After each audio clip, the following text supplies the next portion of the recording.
Karibu katika kesha la asubuhi Februari 5 mwaka huu 2026. Somo linasema dunia yote itaangazwa. Tuombe. Asante Mungu wa mbinguni kwa rehema na upendo wako, umetulinda mpaka masaa haya. Roho yako Mtakatifu akatusimamie hata ule mwisho, kwa jina la Yesu Kristo, amen. Dunia yote itaangazwa. Ufunuo 18 fungu la kwanza, Biblia inasema, baada ya hayo naliona malaika mwingine akishuka kutoka mbinguni, mwenye mamlaka kuu, na nchi ikaangazwa kwa utukufu wake. Mwisho wa mambo yote umekaribia. Mungu anaigusa kila akili ambayo imefunguliwa ili kupokea mguso wa Roho Mtakatifu. Anawatuma wajumbe wetu ili waweze kutoa maonyo kila mahali. Mungu anajaribu kujitoa kwa makanisa yake na utayari wao katika kuonesha utii kwa uongozi wa Roho Mtakatifu. Maarifa yanapaswa kuongezwa. Wajumbe wa Mungu wanapaswa kuonekana wakikimbia huku na kule, wakitafuta kila njia iwezekanayo kuwaonya watu juu ya hukumu inayokuja na kuwasilisha habari njema ya wokovu kupitia kwa Bwana wetu Yesu Kristo. Kiwango cha haki kinapaswa kuinuliwa.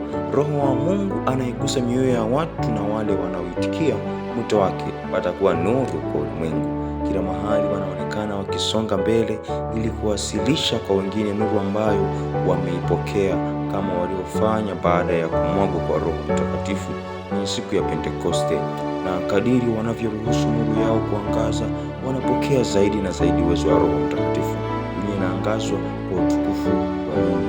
Ujumbe huu utahitimishwa kwa nguvu na uthabiti kuliko kilio cha usiku wa manane.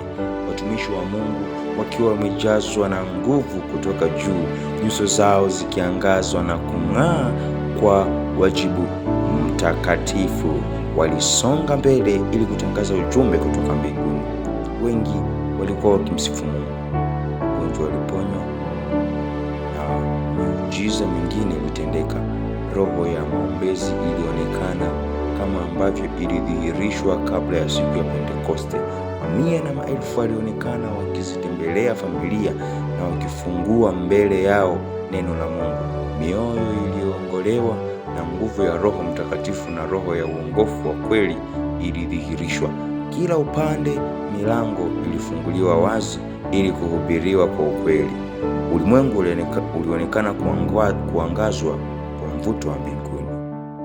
Hakika dunia yote itaangazwa. Bwana na akubariki.